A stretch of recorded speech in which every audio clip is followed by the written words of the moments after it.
You've heard of the Shark Tank. Welcome to the Piranha Pond.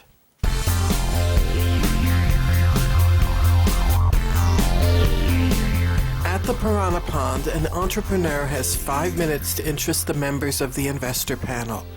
After each presentation, the panelists are in or out. If they are in, they have agreed to a follow-up meeting with the entrepreneur. If they are out, they state why. The investors for this event were David Fogel, a member of TIE, Mass Medical, and Beacon Angels; Ray Matthew, a member of Cherrystone Angels; Christopher Resendez, a member of INEX Advisors; Lydia Schroeder, a member of Cherrystone and Golden Seeds Angel Group; and Jennifer Schwal, Executive Director of Cherrystone Angels. Enjoy our 4th joint event with the Southern New England Entrepreneurs Forum, which took place in September 2015. All right. Good evening, everyone. My name is Toby Stapleton, and on behalf of the university, the Advanced Technology Manufacturing Center, and the Southern New England Entrepreneurs Forum, I have the pleasure of welcoming everyone to tonight's program, the Piranha Pond. And as many of you know who have been involved with SNEEF or who have attended a SNEEF event in the past, you know that this is our annual event where we bring the Piranha Pond down to Southern New England in conjunction with the 128 Innovation Capital Group. Tonight's event will feature 9 really great entrepreneurs who will have 5 minutes to spill their guts to our investment panel over here. And if it looks like there's a good match, the investor will say, I'm in, and what that investor has agreed to is a follow-up meeting at some future time. If the investor is out, they'll tell us why. It's as simple as that. 5 minutes, it's not 5 minutes and 1 microsecond, and I don't allow the entrepreneurs to use the standard PowerPoint decks because that usually has a lot of words, bullet points. I can read, you can read. They don't have to read those to us. I just want them to speak to us and to the investors. Now I'm going to ask our investment panel to introduce themselves. Let's start with you, Ray. Microphone. Hello, can you hear me? I guess so. Good. I'm Ray Matthew. I'm retired Chief Financial Officer of Providence Equity Partners. I held that position for 25 years until the 1st of January 2012. And since then, I've basically been an angel investor. I've been involved in several other not-for-profit boards, basically associated with startups in the state of Piranha. Hi, everyone. Is this better? We're good. Okay. So I'm Jen Schwal, the Executive Director of Cherrystone Angel Group. We're a local angel group in Providence, but invest in the New England region. We're industry agnostic, so we'll take a look at anything. We've invested in everything from Narragansett beer all the way to the other drugs in the marketplace. So if you have any questions, I'd be happy to chat with you after about the group or our members. Hi, my name is Lydia Schroeder, and I have about 20 years of combined experience both in as a corporate sector as executive manager and as a startup board members. So I do have an experience of starting a company and bringing it to the marketplace. And currently, I am, among many hats I'm wearing, I'm an active angel investor with both Cherrystone and Golden Seeds. My name is Tom Root. I am co-founder and CEO of Acera Incorporated, a Beverly-based medical device company focused on leading the trend toward the adoption of LEDs in medical devices. Endoscopy and other remote visual imaging technologies have made the process of diagnosis and treatment less traumatic and produces better outcomes at lower cost. As we have seen with many devices, the industry is moving away from huge and expensive rooms with costly equipment to obtain and maintain, anchored to the floor, hanging from the ceiling, or nailed to a bench.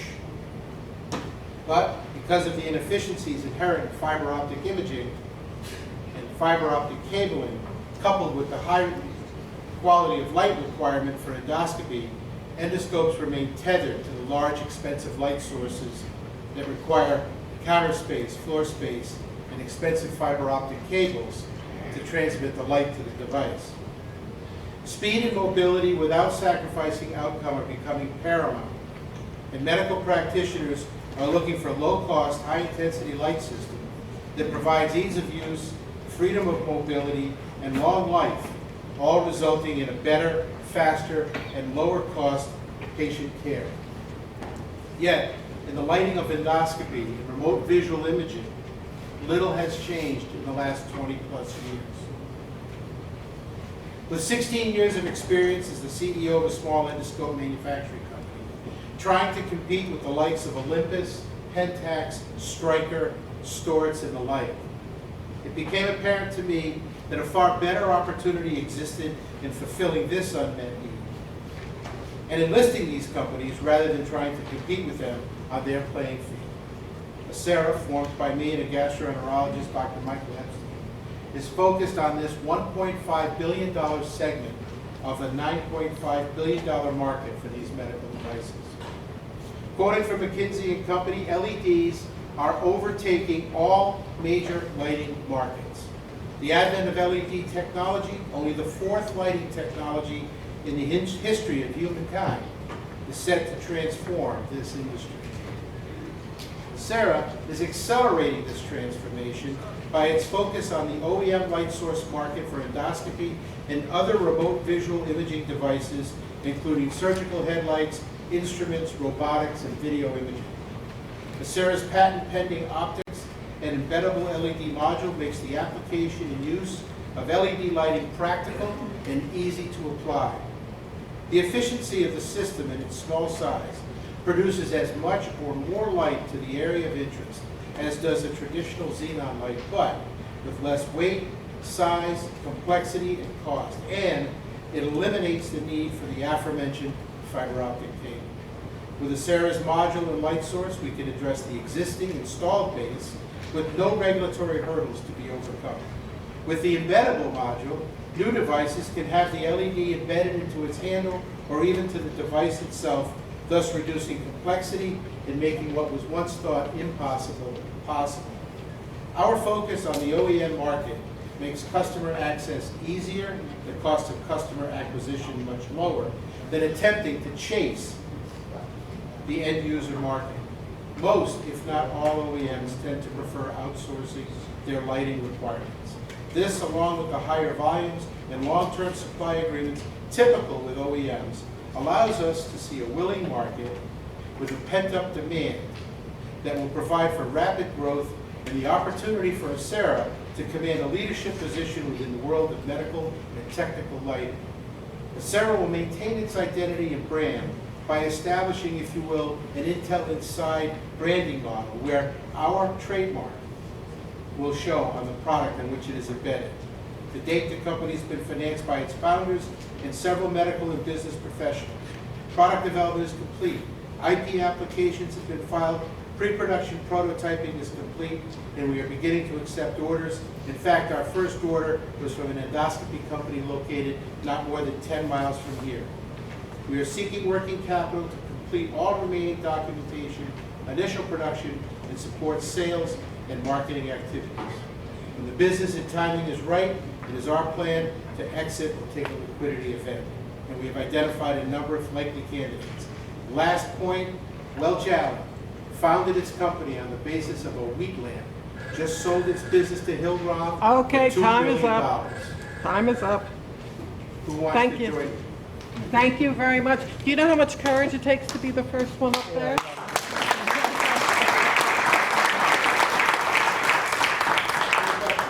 Yeah, I have a question. Say, where are the lights manufactured? Do you do it, or is it outsourced? The lights are being manufactured that are suppliers in Reading, Massachusetts. Okay. So everything is made in Reading, Massachusetts. Tom, speak into the microphone, I'm please. sorry.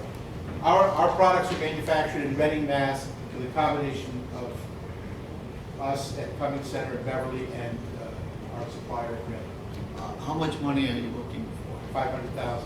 Okay, what are the terms? Is it a note? Is it a? Right now, all the funding is bid by subordinated convertible note. We are prepared to sell either equity or subordinated convertible notes. I do have a term sheet for the supporting notes that are already in place. How much is already in place? 250,000 by outsiders and 300,000 by founders. So you mentioned two market size, 9.5 billion and 1.5 billion. And what is your addressable market size? And realistically, is that, are you referring to the global market or US market? And what's your target? So the global market for the devices that use lighting is 9.5 billion. The segment that is lighting applicable to these devices is 1.5 billion.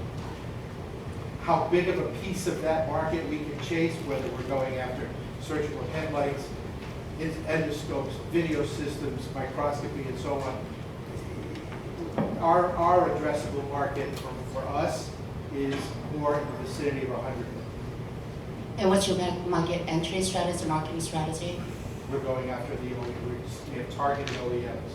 So direct selling. Direct sales to OEMs. Well, what's the sales cycle? How long does it take to close a deal? Between 3 and 6 months. And have you spoken with any of those OEM partners to date? We have.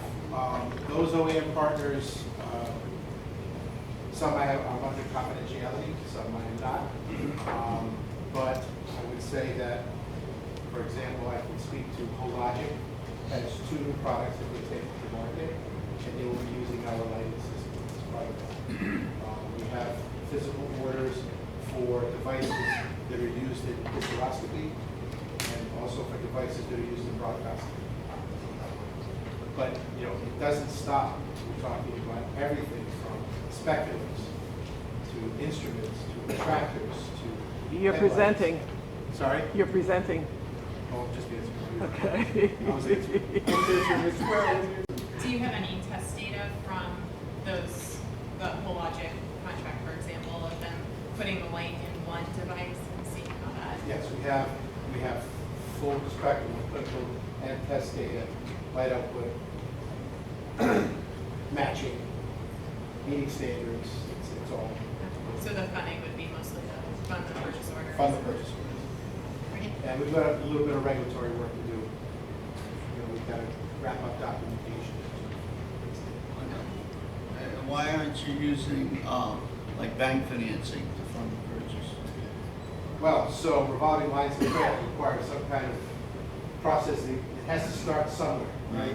And our orders are just beginning. We don't have enough orders and receivables to finance against those receivables. I do have a bank that financed my prior company. They're very interested in considering this, but they have not made it. Well, what are your orders today? Like today orders? Like I said, I got one order, one hard order. How much is it? It's for 300, let's see, it's 300,000. And what's your projected revenue in 3 years? Projected revenue in 3 years, $7.5 million. And when do you expect to get break even? Next year this time. And the note that you have currently, is there a cap on the note for the valuation? Actually, Okay, panel. In or out, Ray? I'm in. yay. Okay, hi, I'm Alicia Fitzpatrick. I am the owner of Alicia Alexander Textiles. It's located in East Hampton, Massachusetts. It's a textile design and manufacturing company. And what makes our textiles so unique is that I actually went to UMass Dartmouth here, and I studied textile design and fiber arts. And after my studies, I went on to develop a in-house process. It combines hand painting and polychromatic screen printing. So our textiles have a completely unique process, unlike any other textile in the industry.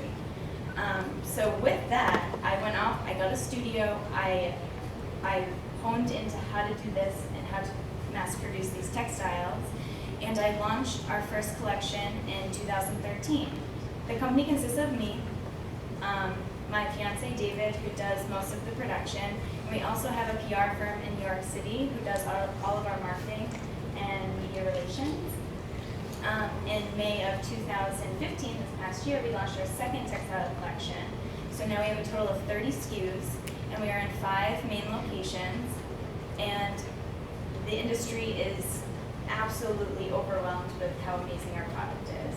We have a few competitors, but because we're in such a niche market, the handmade nature of this artistic, by-the-yard fabric, we are in such a spot right now to overcome all of our competitors and really become the main textile manufacturer who does this product. What makes us stand out more than those competitors that I'm speaking of is the fact that we have this process that they don't have.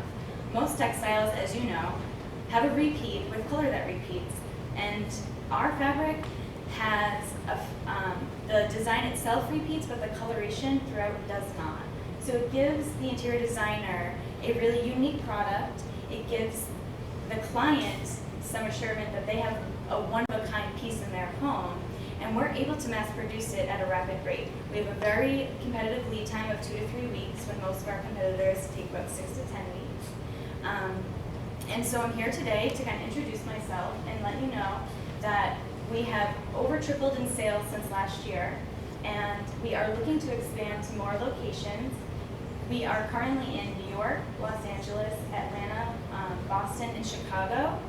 And with your help, we could grow to Dallas, to Houston, to San Francisco, and internationally.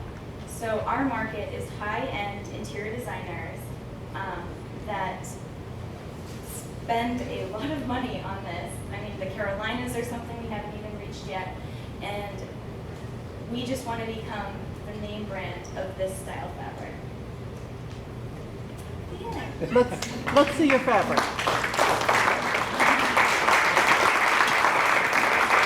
So this is our fabric. This is our swatch book, which we give to customers, and they keep in their show house and they show their clients. Our fabric ranges from 138 to 182 a yard, with a 5-yard minimum. This is the Alexina stripe. This is my favorite, Raja and Indigo, which is a popular one. So as you can see, most of the textiles on the market don't look like our watercolor fabrics,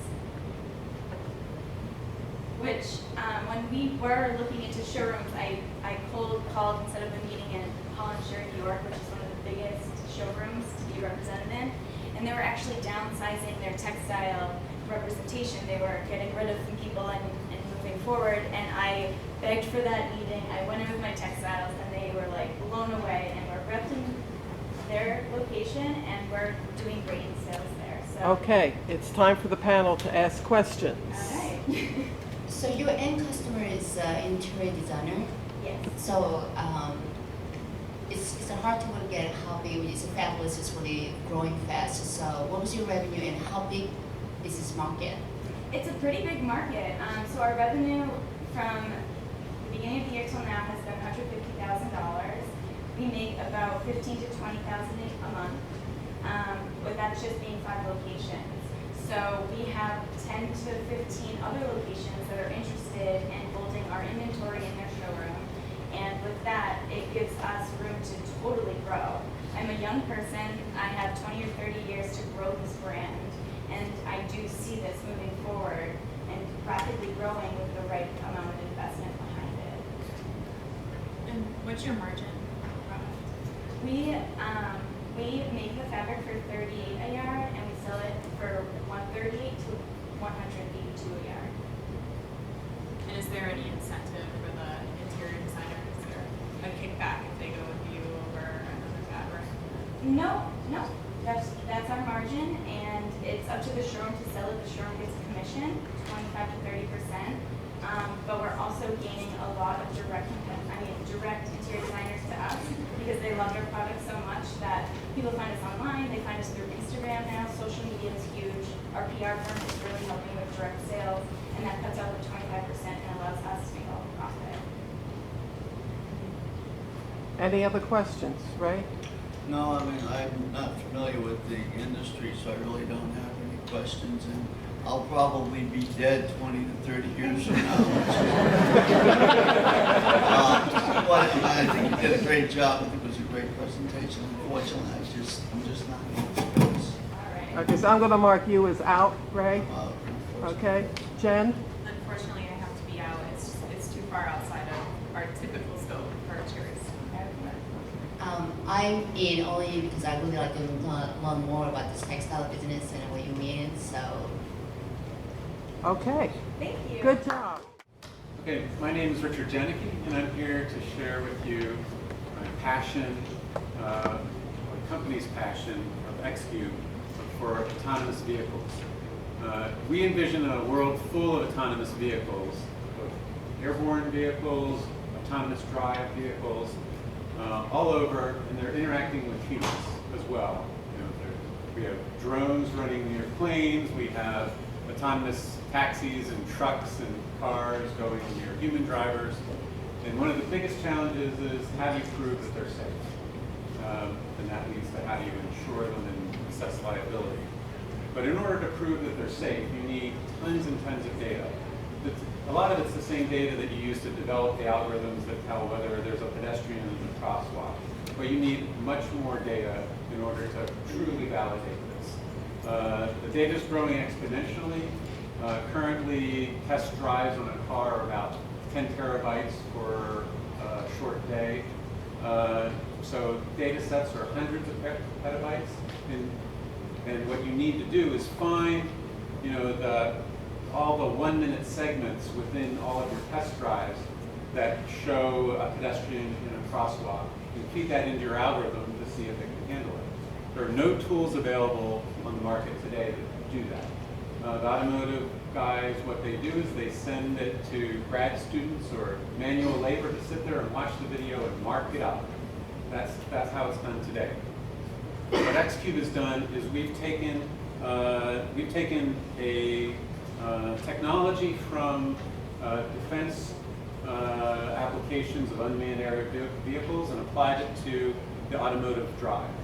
And what it does is it has, we can take a desktop, any desktop application, in this case the big automotive simulators, and we send it out into the world, into these distributed clusters where these hundreds of petabytes are stored. The data is too big to bring over a network to come to you, so we send the application out to it. And it also has the good effect of the application's now running in parallel, and so it runs many times faster. The trick here is that there's no other way to do that currently without rewriting your application. Using our patented technology, you don't need to rewrite these big proprietary applications that the automotive guys have developed over the years. So in the automotive world, we work on both the autonomous drive, but it also applies to today's technologies of driver-assisted technology like lane following and adaptive cruise control. You just need more and more in the future.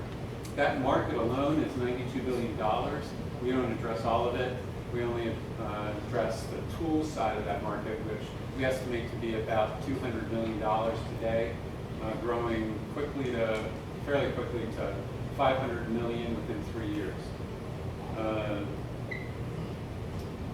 We have customers already. We have shipping product. We have customers. Two of our top customers are Volvo and Honda. Volvo says that our technology helps them run a simulation overnight that used to take them more than a week. You know, using that, we've projected out with them that they should be able to save a year of production time, test time, and be able to bring their cars to market a year faster. So that's our customer benefit. Currently, for this year, we're projecting $1.75 million in revenue, and we're looking for about $2 million in investment. We would use that investment mostly for the go-to-market strategy, so we could work over the other OEMs and all the tier 1 suppliers and the tier 2 suppliers that are involved in driver-assisted technologies and autonomous vehicles. We hope you share our vision and our passion for this type of technology, and thank you for listening.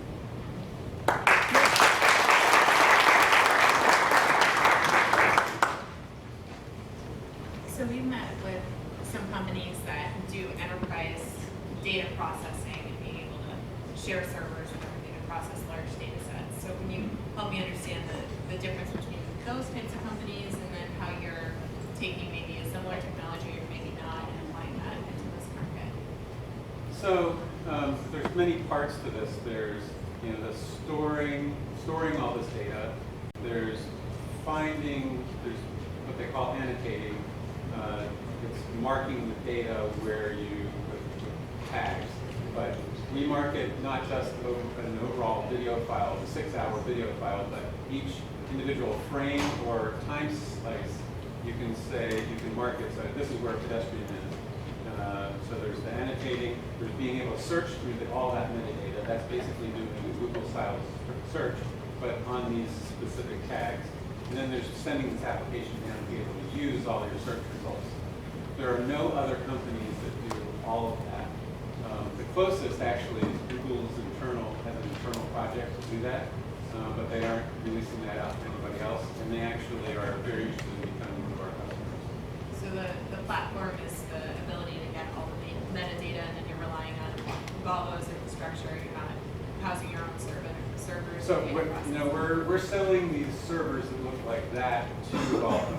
Okay. So the secret sauce is on the software, but we package it up with the hardware. It's similar to what EMC does. They get all their hardware from Taiwan, and they sell it together, but all of their billions of yards of software.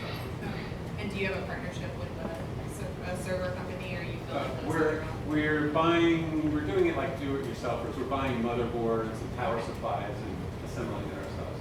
in state or out of state? So in the States. Okay.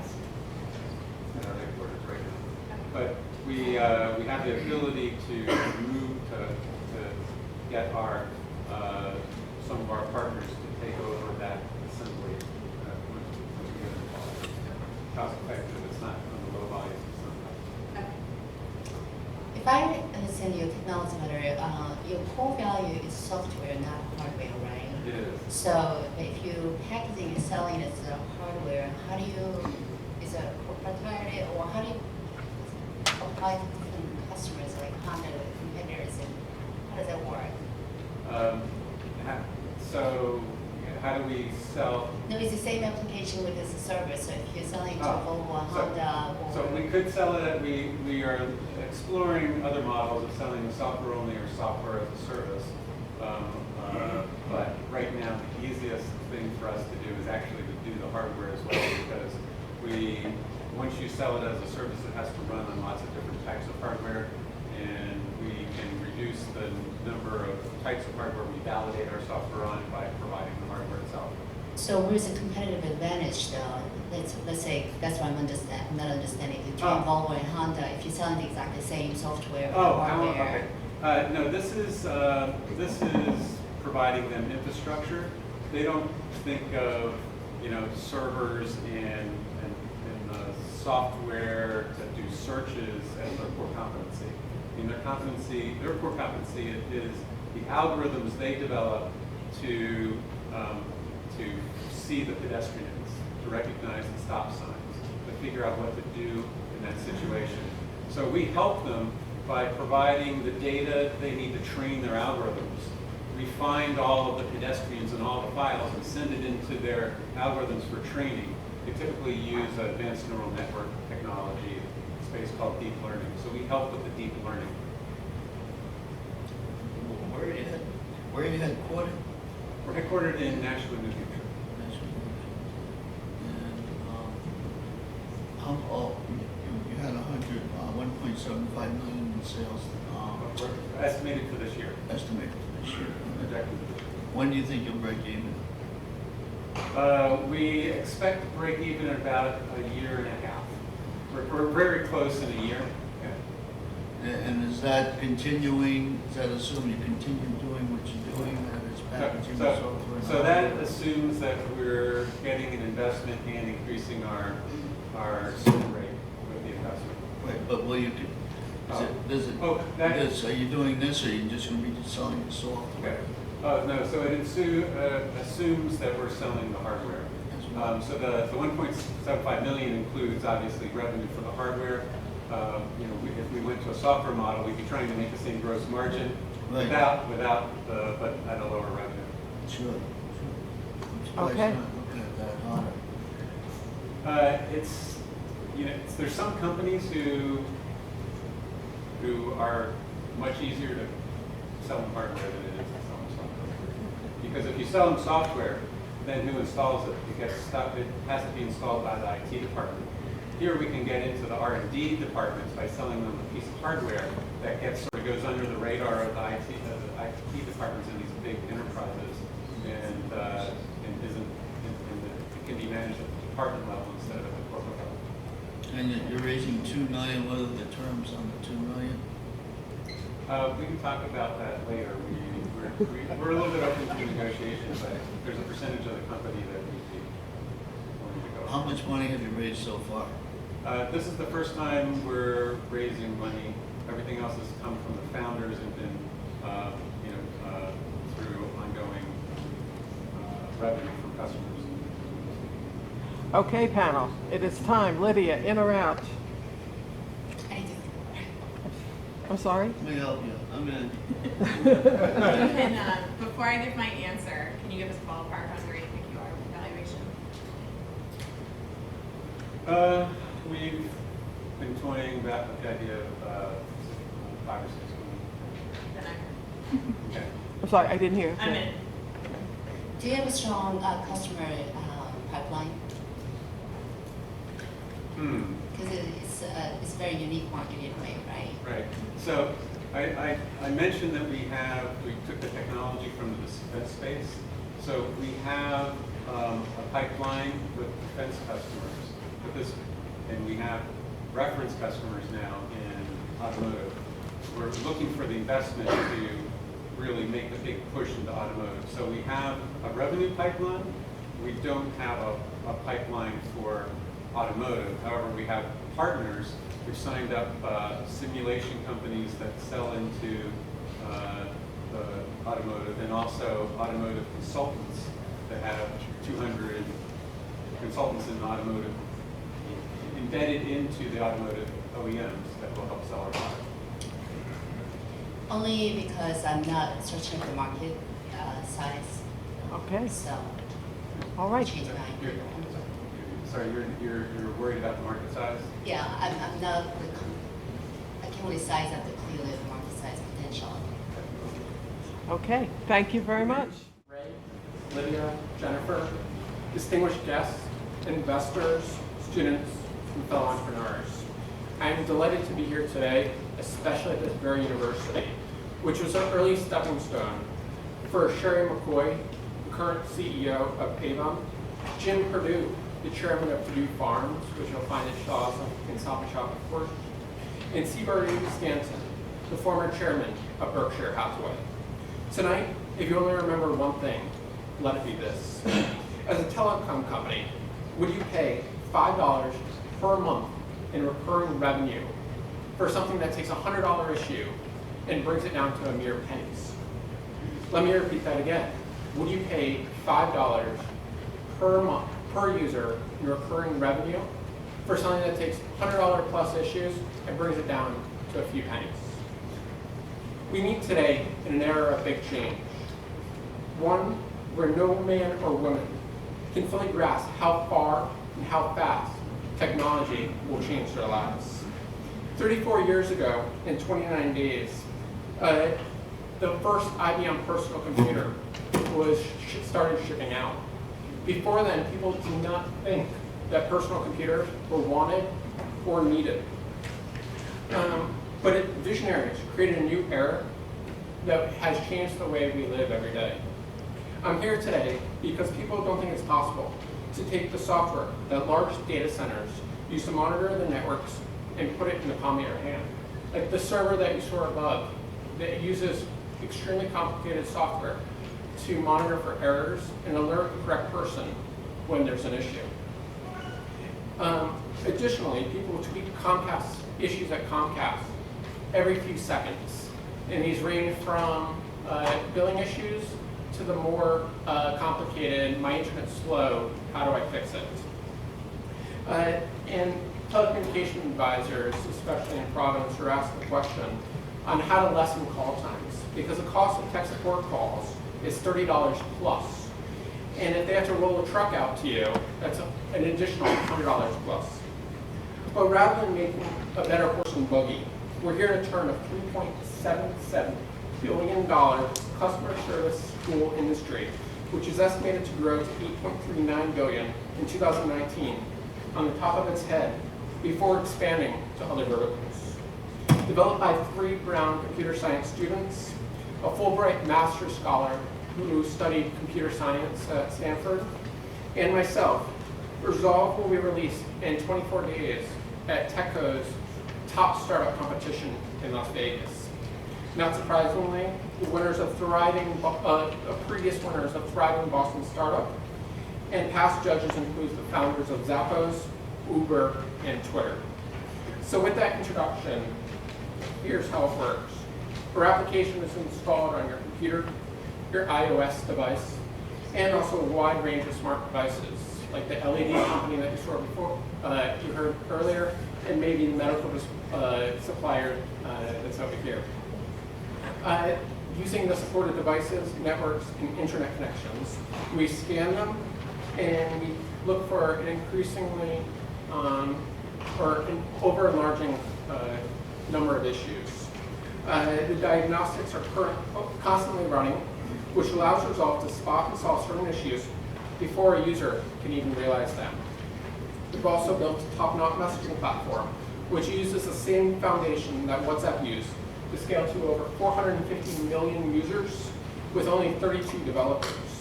This key feature will allow smart light producers to know when there's an issue automatically, or prompt a user to upgrade if there's a new and improved model. For CarePoint and the Internet of Things error, our error logging can be used to notify nurses stations or even people on different floors or in different buildings when the status of oxygen tanks is running low. In the last few months, Resolve has gone from a customer service messaging platform with a couple thousand users to a game-changing idea that was accepted into a Boston-based incubator, one top Boston startup, and is now getting incubated out of Teespring, a 300-person company founded just 4 years ago at Brown University. And my first startup, Hanjo, it was led by a few Brown alumni. And I coordinated user interviews with leaders in Providence, where we asked them what their needs are. Now this company is the #7 most promising company in America. And today we're similar to Hanjo. Thank you so much. On how to bring Resolve to the next level. Okay, thank you.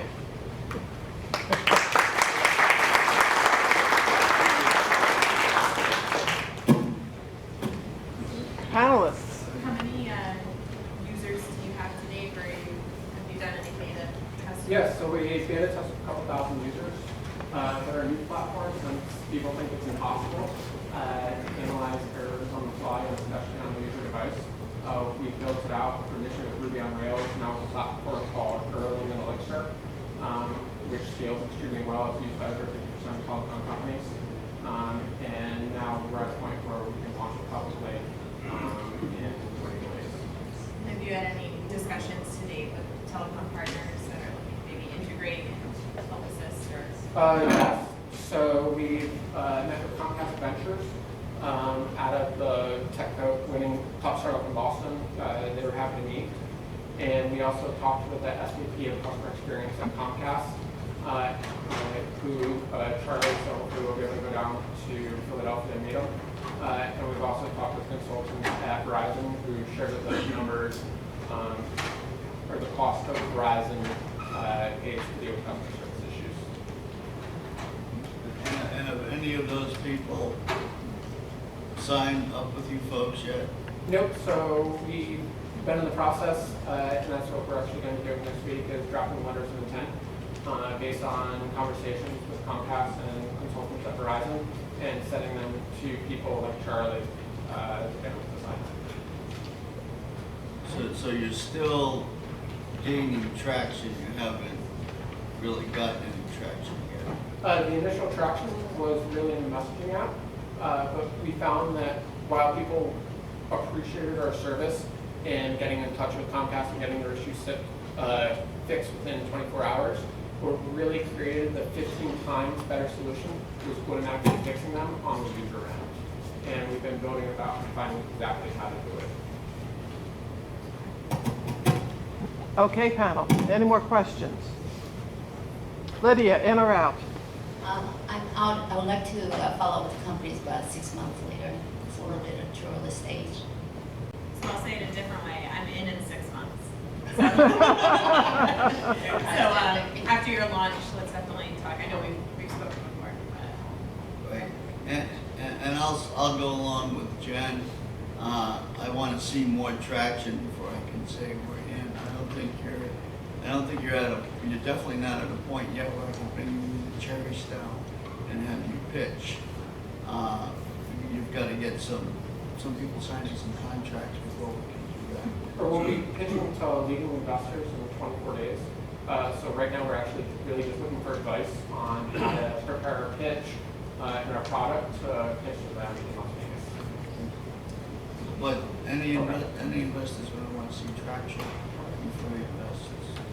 Okay. If you'd like help with reviewing your deck, I can take a look at it. One piece of advice would be you want to be really clear with your business model. It's really hard to follow, particularly with a tech or not tech person. They should emphasize exactly what you're doing and how you're planning to make money, and sort of exciting. Okay, so we charge $5 Okay. per user. But Comcast would pay that for the amount of users. Okay, thank you very much. Hey everybody, my name is Bill Donahue. I am the president and CEO of CarePoint Solutions.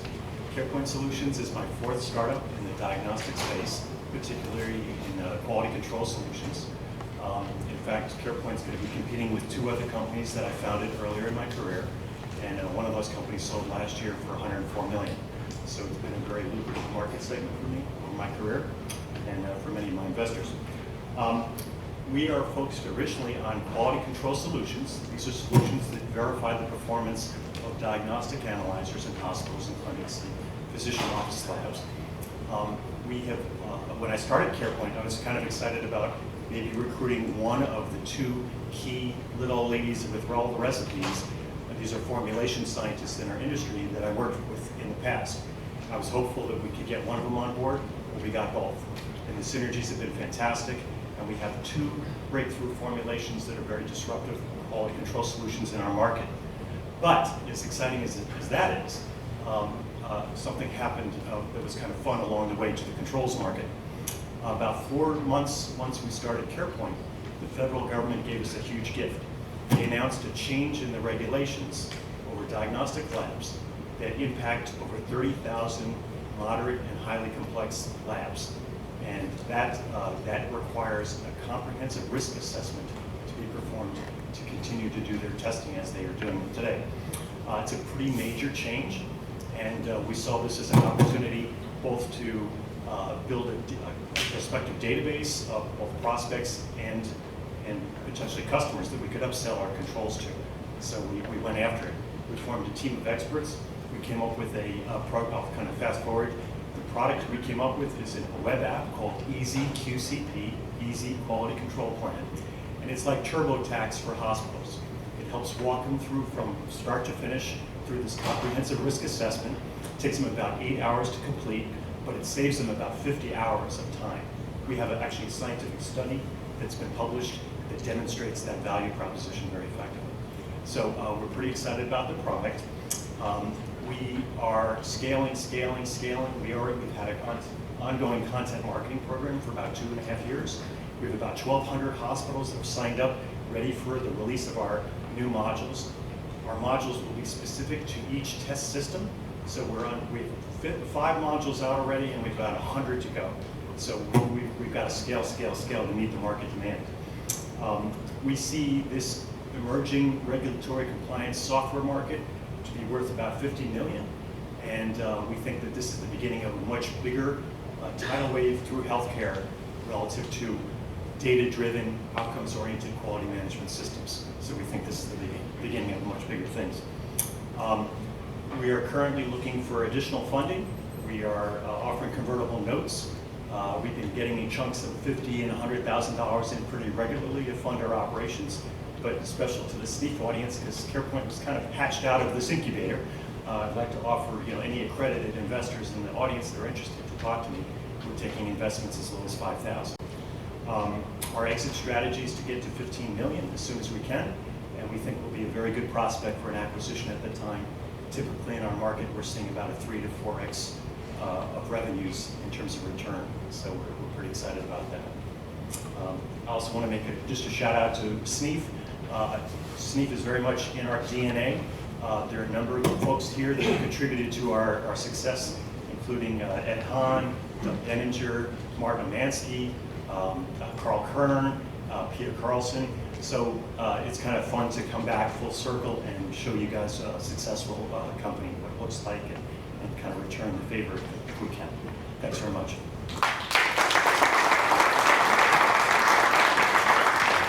So you're competing against the company you founded, Yes. you said, and how does non-compete agreements work?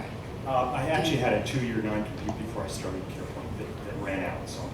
So is it exactly the same product in the same marketplace you're competing? It is. Actually, the companies that I started have grown larger and have become more manufacturing plants and have lost their competitive edge. Frankly, I've stolen a lot of their key scientific talent. So we're all about, I've always been about innovation, and we have really probably the 2 biggest innovators in the market on our team. And it's pretty specialized area that we're in. And from your successful venture, how much have you invested in this company?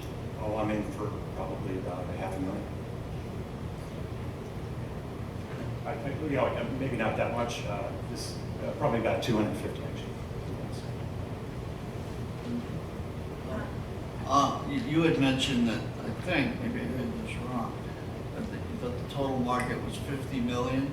Yeah, for the software. And you think you're going to be at 15 million? So you're going to have like a third of the entire market? Yep. That's pretty aggressive. It is. We're the only product, only solution on the market, and right now what leads to our optimism is we're partnering with companies like Abbott Diagnostics, Labsco, Laboratory Corporation. So we're well along. It seems like a lot of these organizations, these key players, we knocked on their door over a year ago, and they wouldn't return our calls, honestly. Now their customers are screaming for help. They're all scrambling to comply with this new regulation. It's 4 months away, and they really need help. And everybody's pointing to CarePoint as, with Easy QCP, as being the standalone turnkey option that really takes care of the needs. So it's a very enviable position we found ourselves in. And what's your exit strategy? I mean, if the market's 50 million and you're at 15 million, how do you get out? Who buys you? Why would they buy you? We actually have sort of 2 companies under one roof with a lot of synergy between the 2 divisions, the software and then the controls. Ideally, our perfect acquirer would be another control company like a Piranha, for example, that integrates both. We like both of those assets. We could always spin off the software. There are a number of regulatory compliance software companies that aren't in this market segment that probably would gobble us up once we establish our credibility in the marketplace. I think what's really benefited us on the software side is there just hasn't been much time for anybody to respond. So it took us a startup very adroitly focusing on the solution to the problem and getting into the market as fast as possible. So we see both. We have really tremendous potential on both the control side as well as the software side. But we kind of like the idea of building our own database, both customers and prospects, and then upselling our controls, because we're always planning on doing both OEM as well as direct sales to the market. Okay. How long is your sales cycle, and then what type of training on the back end did the lab person help you? Yeah, on the software side, we're trying to make it as scalable as possible. We're trying to give them everything they need on our website. We've been hosting webinars, workshops, educational forums. We publish white papers.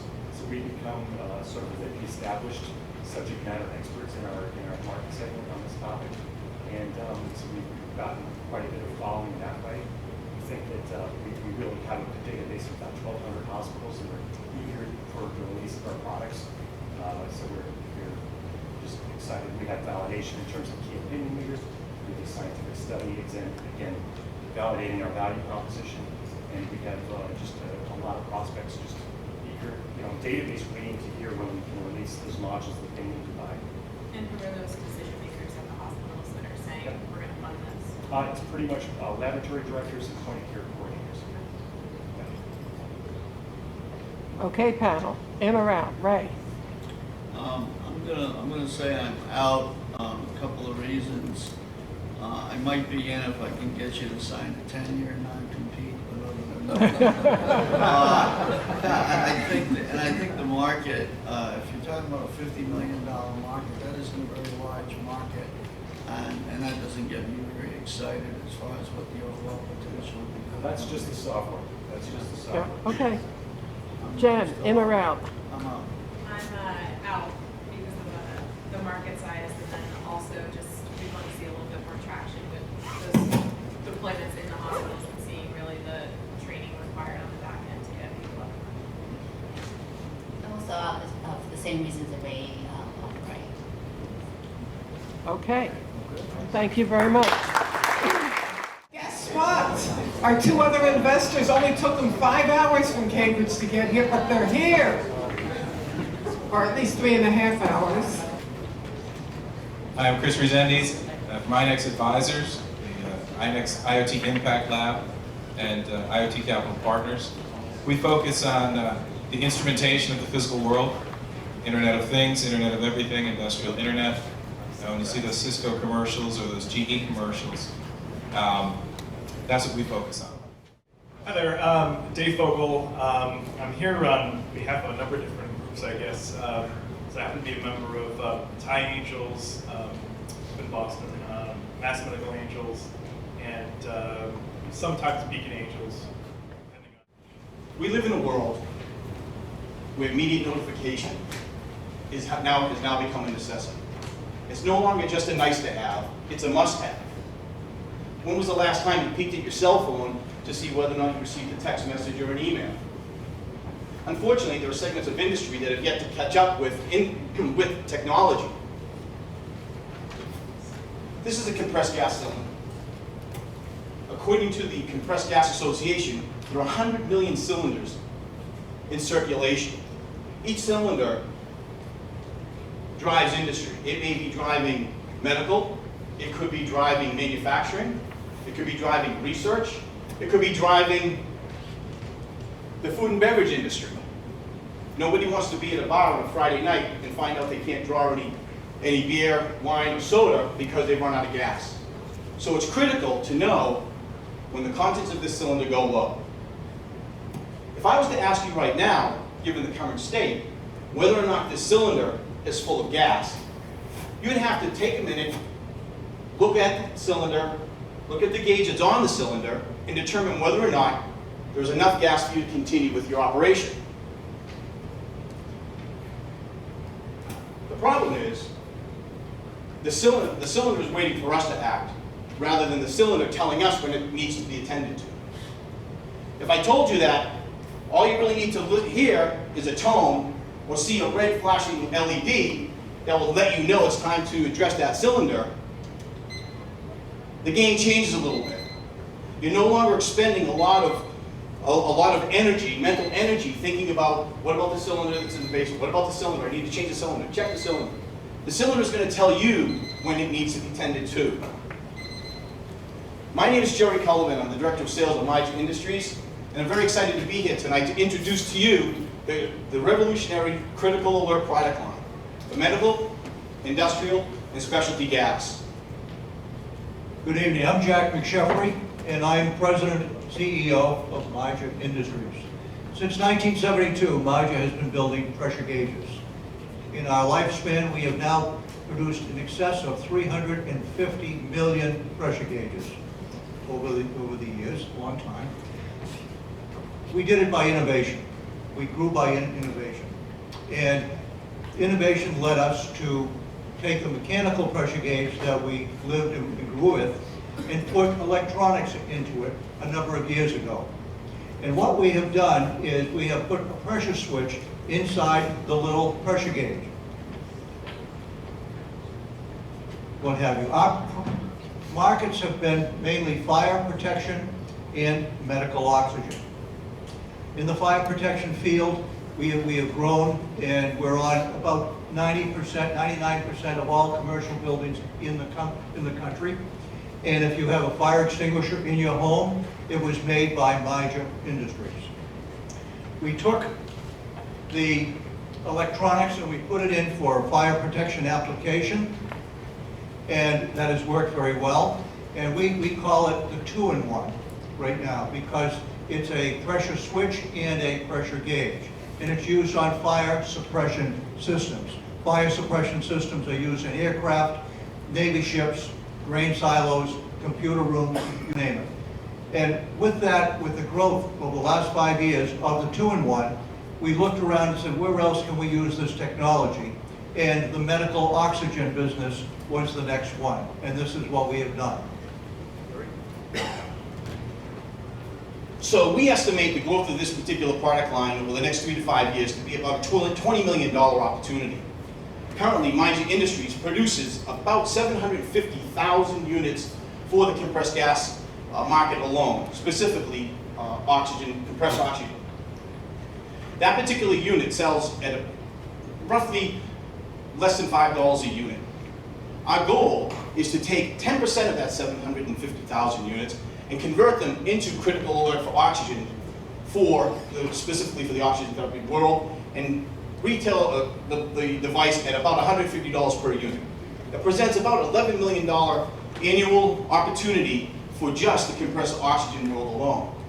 As I mentioned, we've developed additional products to service other industries as well, be it food and beverage, research, and manufacturing. As far as competition goes, right now there is some limited competition. Most of the competition, however, is very expensive and also very difficult to operate. What we're getting, the feedback we're getting from the field. Thank you very much. I told you it's the shortest 5 minutes of your life. Well, that was fun. Thank you very much. Panel, questions? So I have a quick question. I just got diver certified, and we use a dive computer that works with our tanks. So when we're down there, one of the places you don't want to run out of air is when you're 60 feet down. So, sounds like a similar technology. Do you have patents on this, and do you have any concerns about maybe some of the guys who are making those dive computers could kind of move into these ancillary markets? The answer to that is we had an opportunity to buy that company years ago. And because the liability that goes along with it, because when you're down 200 feet and you run out of air, not much you can do about it. And I thought, no, that's not the way we wanted to go. So we stayed with medical oxygen and what have you. So no, it's similar technology, but not. And are there any patents that Maja owns on that? There are patents that Maja owns on the sensing element that are in all the pressure gauges. There's a little spiral tube in here, it's called a board-on tube, and yes, there's a patent on it. The patent runs for a couple more years. All right, so we had the luxury of having an executive summary, so I got a little bit more information than the rest of you do. So just curious, so this is an existing company, right? I'm not sure what you're asking. What it is, Dave, is that our company has grown, and we have sold basically to the OEM markets, okay? We're embarking on a new marketing campaign. The new marketing campaign will take us to distributors, to end users, homeowners, manufacturers, and what have you. And quite frankly, it's going to take quite a bit of money in order to do that. We're asking for $1 million to $1.5 million. We want to hire talent, people that are in the industry that have done this before. We want to hire, we're going to go to trade shows, many of them, because there are 5 or 6 or 7 different areas for us to get into with just the O2 alert right here. All right, so I guess what I'm trying to understand is, so we're investing in the existing business, yes, as well as correct what you're offering today, right? So how big is the business, right? We're about between $9 and $10 million this year. Right. We expect to double in the next few years. We've been doubling every 3 years now. We really took a hit during the recession, and we recovered from that. So your company founded in 1972, I believe. Yes. And are you going to exit within, if you're raising this equity, are you prepared to bring the company to the exit market within 3 to 5 years? Yes. We're looking for someone to come in with equity and to assist us to grow. We're trying to raise the value of the company. Lydia, if I can interject here, when I first spoke to Michaela, I asked her the same question. And what she said is, how old do I have to be before I leave this company? Okay. And I believe that they mentioned the other night that there is another company that has expressed interest in theirs. Right. Thanks, guys. Great job. First question is, can you tell me a little bit more about the messaging or the alerting? Is there a wireless exfil or a wireless connection? Can you talk a little bit about that, or is it something where I've got to be proximate to see the visual or the Right. audio signal? This technology that we're demonstrating tonight is called a local alert. However, we've already begun looking at our next phase of development, which will incorporate a wireless device, if you will. We built it, the device has been designed so that we can interface really with anybody's wireless technology. We've already done it with an existing wireless technology that we're familiar with, Innovonics. We use the wireless transmitter to the receiver, and we actually have a customer out in Helen, Montana, that's monitoring a brew house using the wireless technology. So they're monitoring the cylinders in one location and then sending the data back to an office manager's location. The brew house, Chris, is using these type of gauges, the larger industrial regulator. And so, but right now, do you have a wireless product? No, that's in development. It's in development. Right. And can you talk a little bit about how this product gets to market? Do you sell this to the fire extinguisher manufacturers? Do you sell this to third-party service providers? Do you sell this through some broader channel? Can you tell us how these devices would get to their ultimate buyer? That's exactly what we're doing. We're trying to get to these other markets that we have never been in before. Fire protection is pretty well taken care of. It's the medical gases and the industrial gases that use these gauges all the time that we're going into. And it's going to take experience and connections and talent to get into that, and we're looking to hire those people to help us get this out. Now, just recently, we've been in the market for just about 2 months with this product. That's all. The production is going on. Everything's all set up. We're looking for the marketing and the trade shows and the talent to get us into these markets and make them a standard. There's hundreds of millions of these regulators on the market. We want to swap the regulator and put ours upon it. That's exactly where we're going. We have the opportunity to do that. And is your plan to sell the device? Is there any service component to the? Is there a? In this particular device, there's a 3-volt lithium battery that runs the operation, and that lithium battery will last a minimum of 2 years. Pop it out, pop a new one in.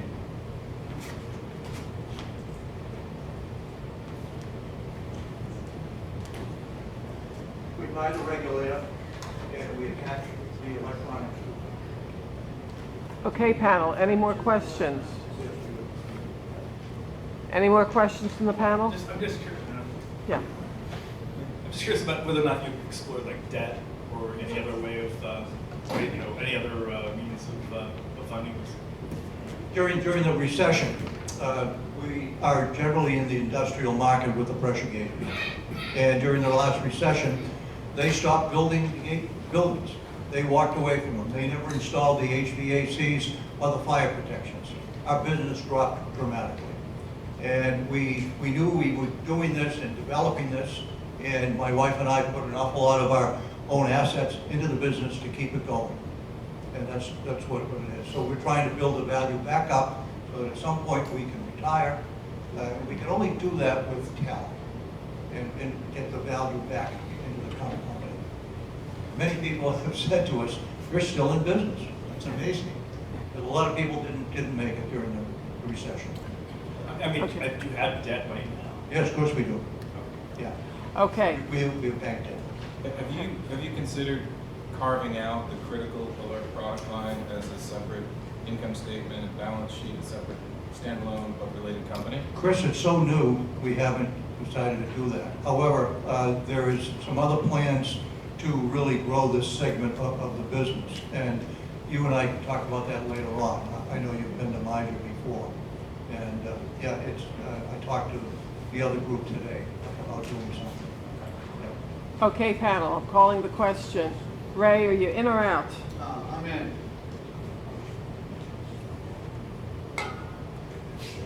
Jen? I'm in. I'm not sure if it's going to be a good fit for Cherry Stone, but we work with a company, Ray's on the board of a company that we may be a good fit for you guys. Chris, in or out? I'm in for lots of reasons you know. Okay, Lydia? I'm out because I think the funding in business the cycle doesn't seem to be matching. So it's more like bank debt sort of needs versus equity at this point. So. David?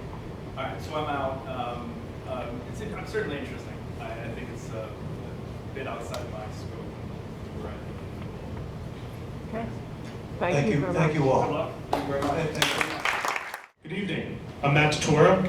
I'm a chef, U.S. Navy veteran, and the CEO and founder of a food tech company called Crave Food Services.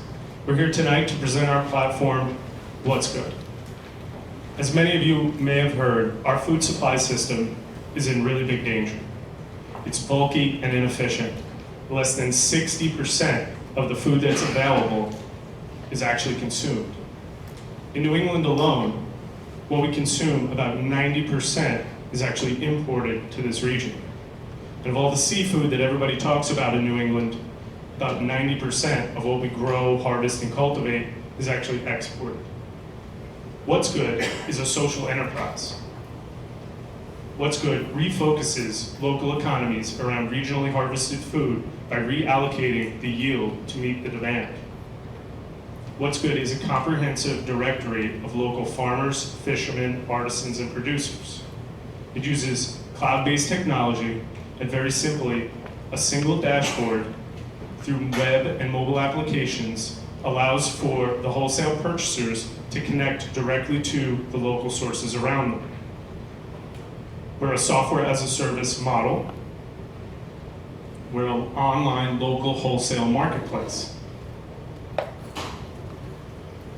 We currently project savings for our current beta test users for purchasers of around $14,200 a year and around $50,000 for our regional distributors and purveyors.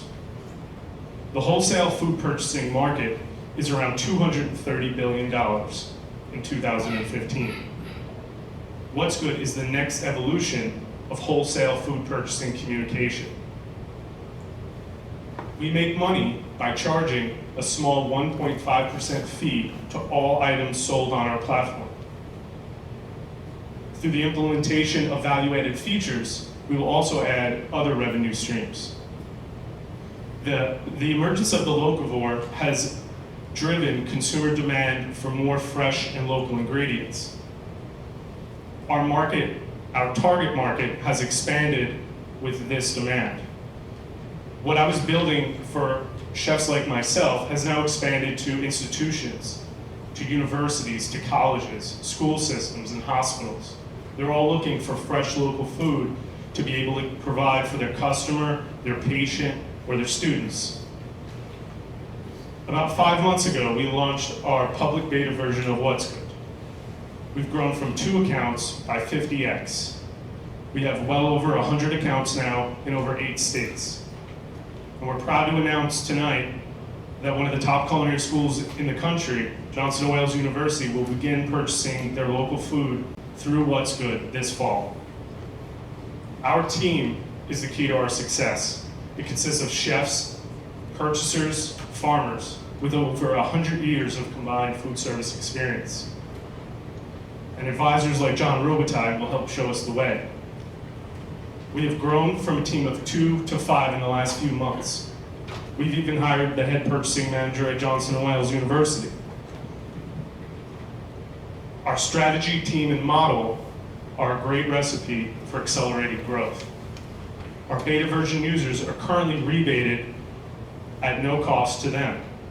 If we were to turn on the revenue switch today, we'd be drawing about $3,000 a month in revenue.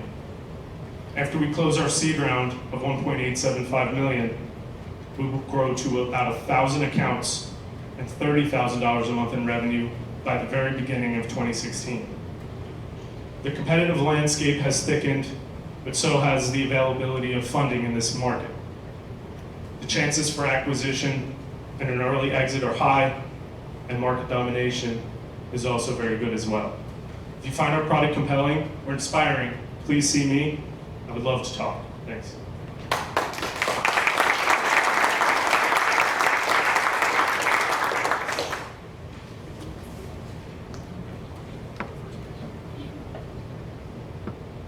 Have you spoken to any of the local or regional co-ops? For example, here in southeastern Massachusetts, the group's called CMAP, Southeastern Massachusetts Agriculture Partnership. Have you spoken with organizations like that that will give you access to dozens or maybe hundreds of producers? And if you have, can you tell us what their response has been to this offer? Sure, absolutely. We've spoken with quite a few. We've been all over the Northeast, actually all over the country at this point. We've spoken to organizations like NOFA and Farm Fresh Rhode Island, and we've talked to organizations of these food collaboratives like you're talking about. What they really like about what we're doing is that we're very low cost to them, and we present the opportunity for a true tool for them to grow. We don't take a large portion of their profit, but we help enhance their growth. Essentially, we function as a virtual sales rep for the farmers and fishermen and producers in various regions. So for sake of argument, we won't talk about CMAP, but let's use CMAP as an example because I know them well. About 80 or 85 quote-unquote legitimate commercial agricultural operations that are 4 million plus or minus in revenue, 1,700 members. Would you be selling a license to CMAP that they would then resell or make available to their membership?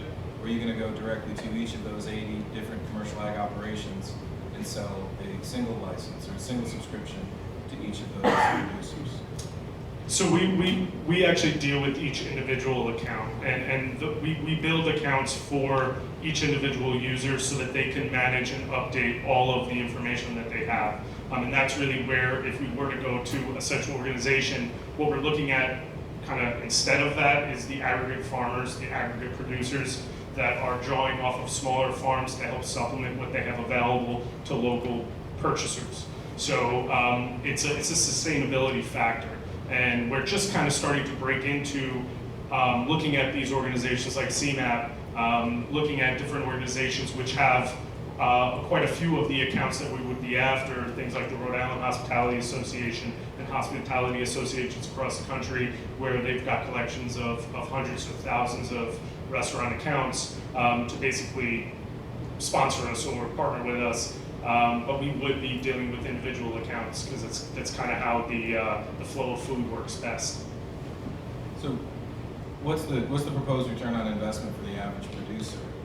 Because I think, I could be wrong, but I think it's about $60,000 a year the average producer in the United States has as reported revenue. And in your model, it's going to be about $600, maybe $650 a year to you.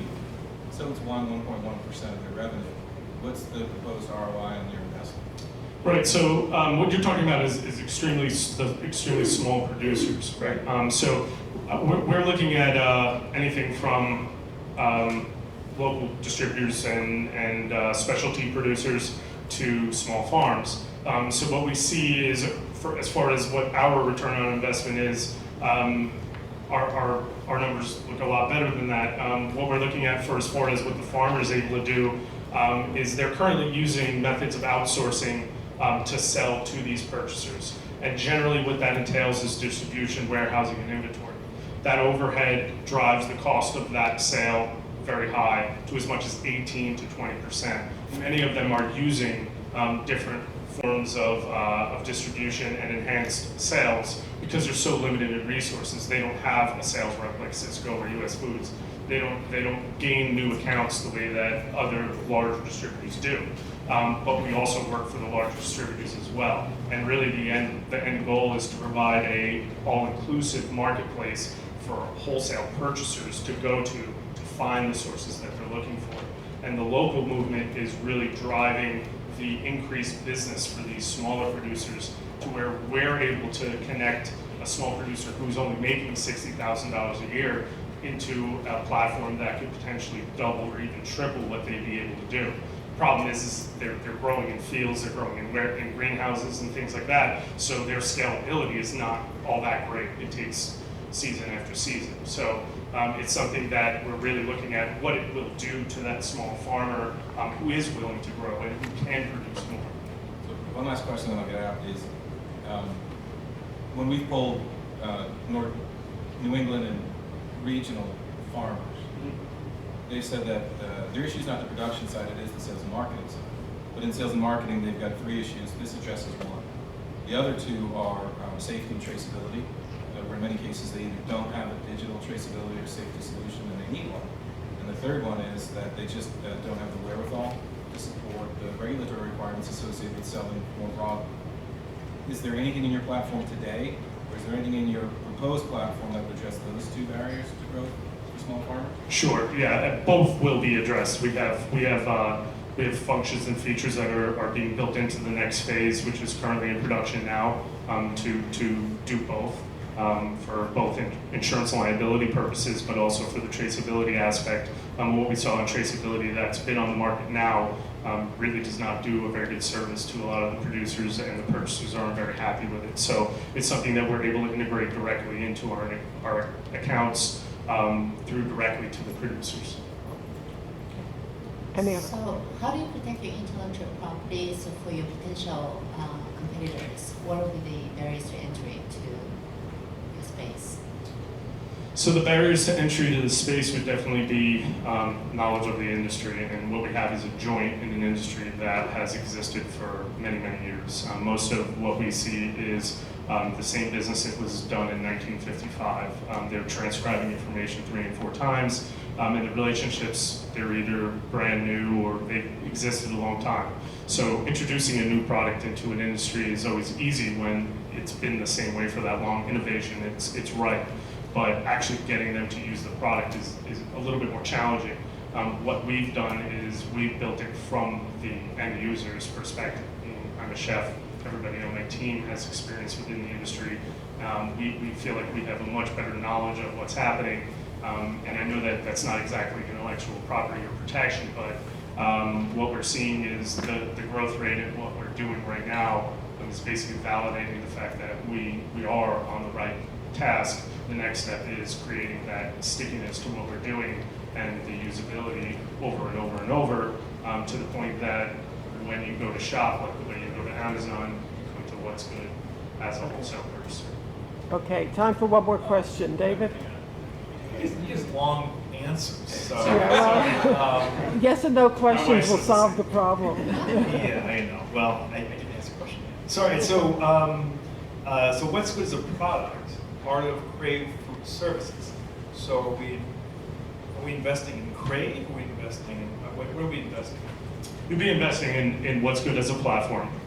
It's our product, where we're driving the product as it's essentially part of Crave Food Services. Correction, I'm sorry. So you're going to be investing in Crave Food Services, which is a product of what's good. So better answer. I'm trying to keep it short now. So. I know you mentioned you're doing the free trials now, so do you have any paying users that are paying you a monthly subscription at this point, and if so, what's your revenue to date this year? So we're not charging any monthly subscription. It'll be a fee assessed to the transactions that are happening over the platform, a lot like the way a credit card processing fee would be assessed. We've had accounts that have told us they didn't want the free period, but we have the beta version going, where we're still adding and learning to what we're going to do for the next phase. We're building that out currently now, and with the recurring transactions that we're seeing today, we're fairly certain that it will start to generate revenue whenever we change that. So. Okay, panel. Ray, are you in or out? I'm in. Okay. Jen? I'm in after you flip the switch on the revenue. Fair enough. Okay. Chris? Can I ask one more question? The Pats game starts in 32 minutes. Can I pass and I'll come back? I'm keeping the game, doesn't matter. It's DVR? We DVR, we don't tape anymore. Reel to reel. All right, so given the fact that there's always fearful people on this side of the room, I'll be the contrarian and say no, but it's not that I don't like what you're doing at all, obviously, it's good stuff. It's just not my territory, really, but it seems like you're on the right track. Thank you. I think I will be in a while, but the market size, because of using your networking in the community, it really limits your marketplace. And so the market size doesn't seem to be enough for this point in time. So. And Chris, are you in or out? And you can ask a question if you like. I'm in pursuit to getting a few more questions in. Fair enough. Okay, thank you. Hi, my name is Justin Mann. I'm the co-founder and COO of Beacons in Space. Beacons in Space is a marketplace for mobile app developers to rent beacon networks. In the last 10 years, location services have become increasingly important. Companies like Apple and Google have spent a lot of money to map the outdoor world, but a big missing component has been their ability to map the indoor world, and beacons are the solution. A beacon is a small Bluetooth device that acts a lot like GPS for indoors. It sends out a signal that when reached by your phone within about 50 feet or so, can trigger some sort of an action, like a notification or a pop-up, or it can record your exact location. For example, if a beacon were placed near an item in a store, like a lamp, and I walk within about 5 feet of that item, a notification can come up on my phone that says, hey Justin, this lamp to your right is 5% off. Or if there are beacons down every terminal in an airport and I have the navigation app, they can guide me by the foot to exactly where I need to go. These are two use cases that would not work with GPS. GPS isn't accurate enough indoors to give me step-by-step navigation. The last example is if a beacon were placed inside a restaurant and I had the Yelp app. And as soon as I walk right inside the restaurant's front door, the menu can pop up on my phone, even if the phone is locked and in the background. So beacons work in a variety of establishments. GPS owns a territory from 50 to 60 feet outwards, and beacons own the territory from 50 feet down to 1 foot. My co-founder and I realized that there was a big problem in the beacon ecosystem about a year ago. We were developing a dating app called Spark that works kind of like Tinder but for micro-location. If there's a beacon present in a bar, it can range and then match 2 users in the same bar, so basically I can swipe at people that are in the same establishment as me. Again, GPS couldn't do that. It couldn't differentiate between this bar and the bar next door. So creating the app was the easy part, but what we realized the hard part was now getting 300 beacons in bars in Boston, 300 in New York, and San Francisco.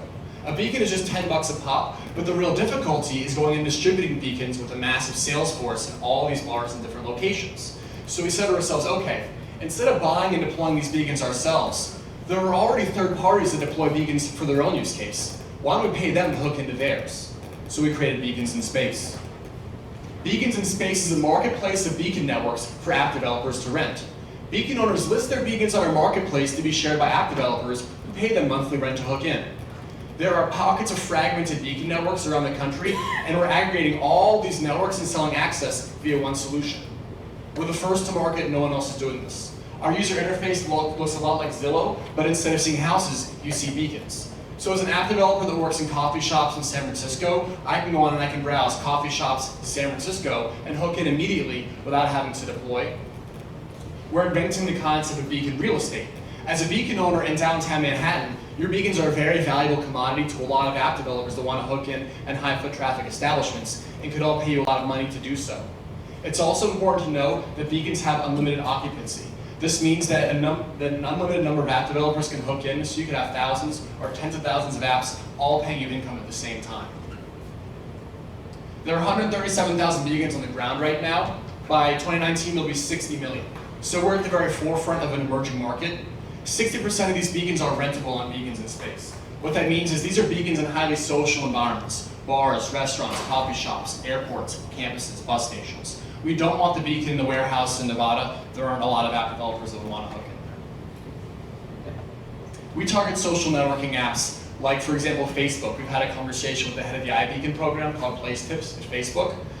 They're a great candidate. Or navigation apps like Waze. We're in our third round talk with the head of product of Waze. GPS gets pretty bad in cities. I'm sure you all try to call an Uber and it doesn't know where you are. Beacons would get your GPS into place for your location perfectly every time. And review and recommendation apps like Yelp, like I described. By 2019, this will be a $5 billion market. These are all apps that use location services and can benefit from granular location. This, right now, we're pre-launch, we're beta testing. We have 32,000 beacons committed for pilot. So we focus in major US cities, as you can see on the map, Boston, New York, Chicago, San Fran, LA. Our 3 verticals right now are bars and restaurants, campuses, and bus stops. App developers pay beacon owners on a monthly basis. We take a 30% cut. So that's our first layer of revenue, and it's transactional. Our second is data monetization. So as a user, let's say Tinder, for example, even if your phone is in your pocket and locked, when you hit different beacons in the real world, that's all information that we can aggregate and sell to brands and marketing agencies for money. We're raising a seed round right now to make a critical hire with a mobile developer and to continue operating to launch our marketplace in the fall. Thank you.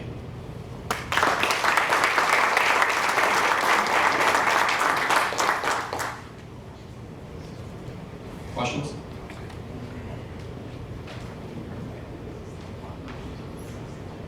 I mean, I can make a comment. Great presentation, by the way. You had great stage presence. You know, it's a really interesting concept, I think, for us. It's a little too early. We want to see the launch. We want to see that there are developers out there who want to pay for it, which I'm sure there are. And I guess my question would be, have you come up against any issues with trying to get into these beacons? Or is there any issue that people don't want you tapping into that and renting the space? I mean, beacon owners don't want us to. Beacon owners like us a lot. So let's say that you own 1,000 beacons. Also, we don't work with the owner of one coffee shop. We work with a third party like Level Up, who we're piloting with. I'm sure you guys all know Level Up. They have beacons in coffee shops. You walk in, remind them to pay with Level Up. They can also see how long the wait time was in lines, which is pretty cool. So beacon owners love us because we come to them and say, hey, list your beacons with us. It's free. There's no fee to list. It's just a transaction fee you pay us if an app is to hook in. Kind of like Airbnb, but for beacons instead of houses.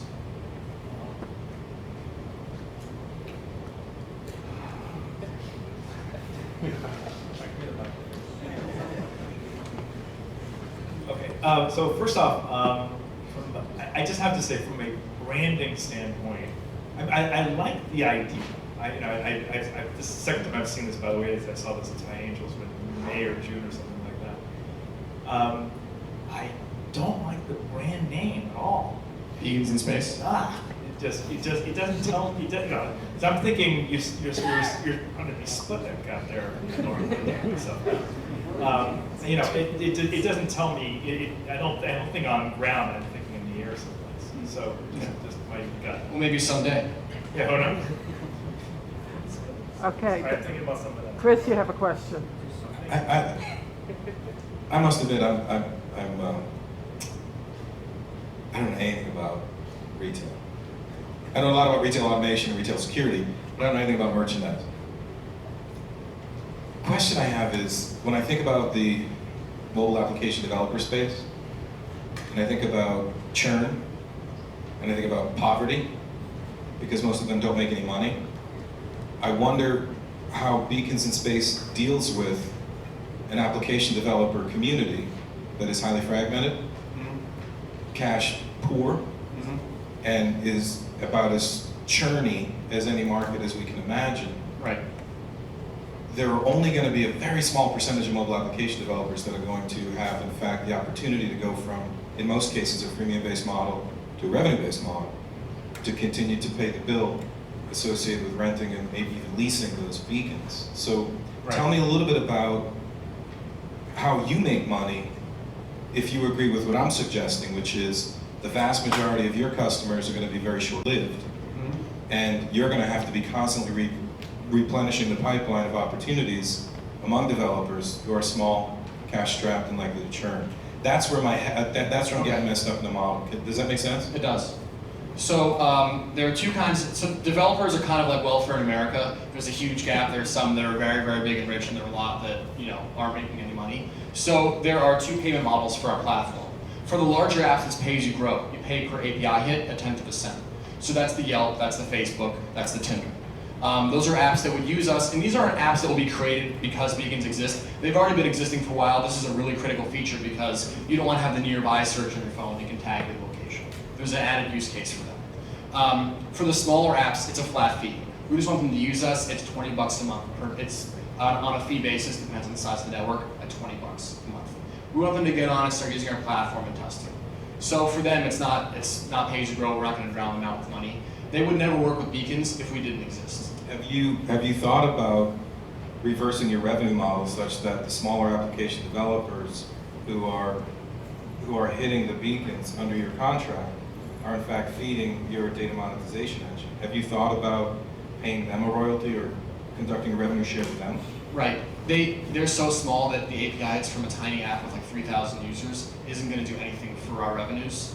And it's just a lot easier to have a flat fee for their sake, just to say, okay, no matter what, as long as you have less than 100,000 monthly active users, you'll be paying this revenue. They actually like that. But you don't think they're going to be curious to know that as they're testing and growing and going through pilots and beta, that they're generating data that you're harvesting and monetizing, but you're not prepared to share that revenue stream with them, however large or small they are? The data is for the small apps, the data is very insignificant, and you need to have like massive bulks of behavioral data to really sell to like DSPs or ad agencies. Oh. But you wouldn't have that opportunity without that community to provide you with the data that you're going to mash up. It's more the larger apps, but the small apps would be helpful. And later on, that could be a subsidization. Okay, so what are the Yelps and everybody else doing now? No, you're suggesting they would come to you for something like this. What are they doing now? Are they just not doing anything? So the conversations we've had are kind of sound like the following. Oh my God, we would love to hook with beacons. Please just get us beacons in X, Y, Z verticals and we'll be there. How much does it cost? Because we're not a hard, I talked to the founder of Tinder. I said to him, hey, where do you want to hook into beacons? And he said, anywhere where there's any social interaction at all. And I was like, all right, great. And he said, we're never going to deploy beacons. We're just not going to do that. So if you can provide us with enough saturation in these bigger cities and in these verticals, that's where we'll start. Because it's a huge value add. And our competitors, the dating space and these spaces are highly competitive, and a cool use case like that could completely tip the scale for them. Have you heard of a company called InventSense? I think I've heard of them. Not InventSys, the automation company, but the company's called InventSense. They're out in Palo Alto. And what they've got is a, relatively speaking, power-hungry algorithm, but at the end of the day, what it does is it harvests data from sensors inside smartphones. It gives you the ability to augment GPS location data by like 300 to 900%, which would, I think, compete with a beacon network. And I don't know how expensive their licenses are. I don't know how power-hungry, so what the impact would be versus Bluetooth connectivity, but you might take a look at that because it's a zero infrastructure play versus you folks harvesting or reharvesting an existing infrastructure play. It just makes me wonder if there isn't a little more competition for your solution, not in beacons, not in new infrastructure, but rather in harvesting the multi-axis motion, the accelerometers, et cetera, in smartphones to get you not quite dead reckoning, but very high resolution indoor location. Okay, yeah. It's time to call the question. Okay. Ray, in or out? I'm out until you can show more traction. I'm out. I like the idea. I'm stupid. I don't know anything about retail, so I will be away. Our beacons aren't in retail. It's everything outside. Dave? Okay, so all right, so I gotta be contrarian again, so I'll say I'm in. Though obviously I'm kind of with their camp, liking to see something going on. So, but I'm happy to talk. Lydia, in or out? I'm out.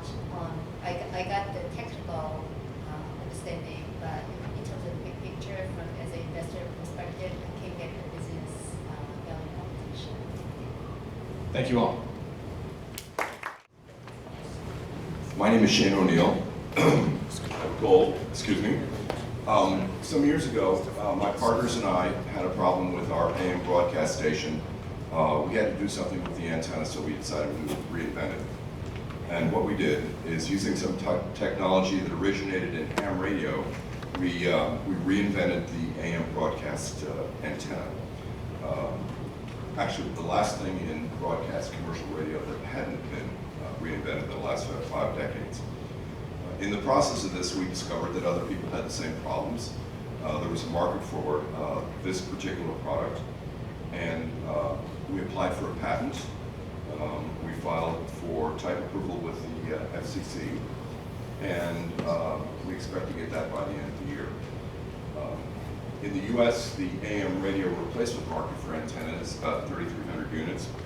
That's a market size of somewhere in the range of about $50 to $75 million. In the international digital replacement market, that's somewhere in the range of about 12,000, 15,000 units, so a market of approximately $350 to $500 million. It turns out that this antenna works rather well with navigation, terrestrial communications, and we're not sure exactly how big that market is, but it's somewhere in the range of approximately 500 million, somewhere about $3 billion, and I'm really just talking about one piece of it. Yeah, I forgot to bring that up, I'm sorry. In any event, sorry, my one visual aid. What I'm really talking about here is this top bar. So less than 18% of the world market for navigations, terrestrial communications, and all that sort of thing. What frequency is that? Is that you? Well, we started in the AM frequency here, but basically the antenna works in all frequencies. So we really figured that the numbers that I'm talking about so far are really just in this bar along here. This bar up here is, that's ULF, ELF, military communications, government communications. We'd like to take a shot at estimating how big that market is, but it's all confidential. So where's AM? It's like in the 500 to 600 megahertz? AM is right here. I can't read those. Okay, I'm sorry. It's in the 30 megahertz range. 30 megahertz, yeah. Thanks. In any event, what we've been able to do so far is, it turns out that the FCC wants to revitalize AM radio, so they have given us a pass on what we have to do to get type approval. We only need to deliver 2 sets of data to them. We've done one already, we'll do the other by the end of the year. Because this dual radiator antenna is the best antenna for digital transmissions for commercial broadcasting in the world, we won an RFP for All India Radio to build between 25 and 263 units for them. We expect to get that contract done by the end of the year. And our margins are approximately 50%, which is unusual in the antenna business. But all the antennas are built custom made. So in other words, we don't have a real serious inventory issue or overhead issue. Every single job is an individual project. We're looking for $500,000. We have raised about, strictly from friends and family, we've raised about $425,000 in the last 18 months. Before that, we put in about $1.5 million. That came from the principals, partners, etc. In terms of an exit, we would probably sell the broadcast part of the company to Amazon and the military part of the company to Racing. Is that clear enough? That's fine. Okay, thank you.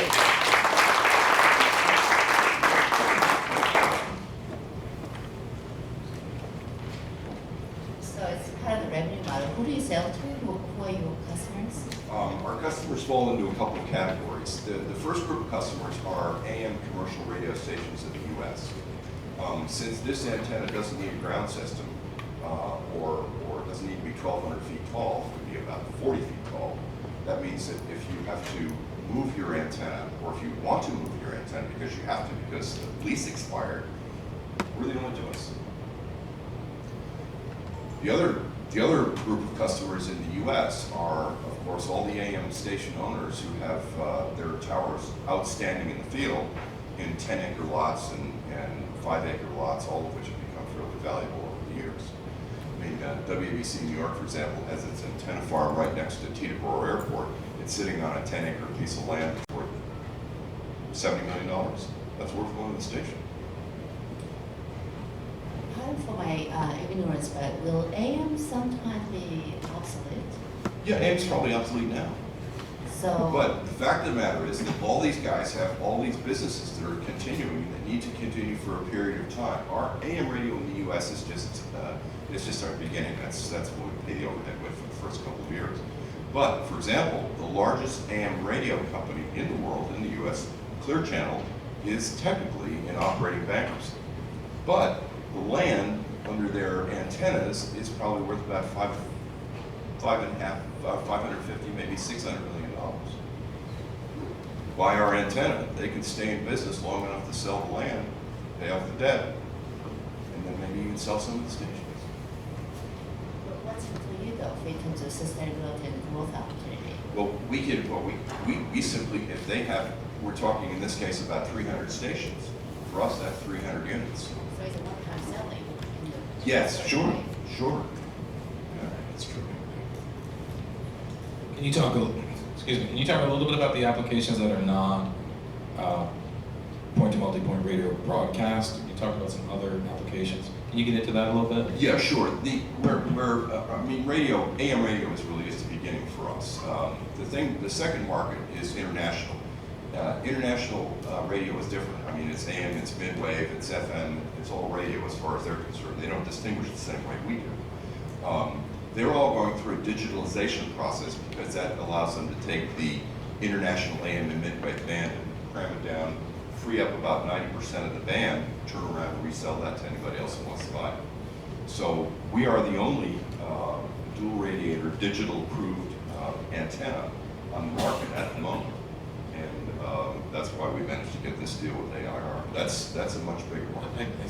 I heard you say something about navigation or terrestrial navigation. Tell me about the other applications. That's the next step after that. That's the third level. Because it also works, this antenna works a lot better in these lower frequencies than existing antennas. That means that what we would like to do ultimately is replace the whole E-Loran system around the world. That's approximately somewhere in the range of about 45 antenna installations. To build a new one now would be, in the US for example, we've estimated it would take about $1,200,000 to build one. We could build that installation for somewhere in the range of about maybe $300,000. You mentioned that they're custom made. So what are your... Well, they're custom made in the sense that each antenna is different in size based on the frequency and the power. But actually, all the parts of the antenna are off the shelf. They're all just standard RF parts except for some one or two small high-tech pieces that we developed. Okay. So in other words... Now I have two questions. Okay. So the first is, because there's changing sizes and everything, what are your plans for scale? And the second, now a lot of the components are off the shelf. How do you protect your proprietary technology? Actually, most of the components are off the shelf. Think of it as an antenna, sort of like a big erector set. And they're all standard parts. But what we did is we developed a set of antenna tuning units that is really the secret sauce that powers the antennas, and those are proprietary. Those we build in-house ourselves. Okay. And how do you plan to scale if you're making these custom for your clients?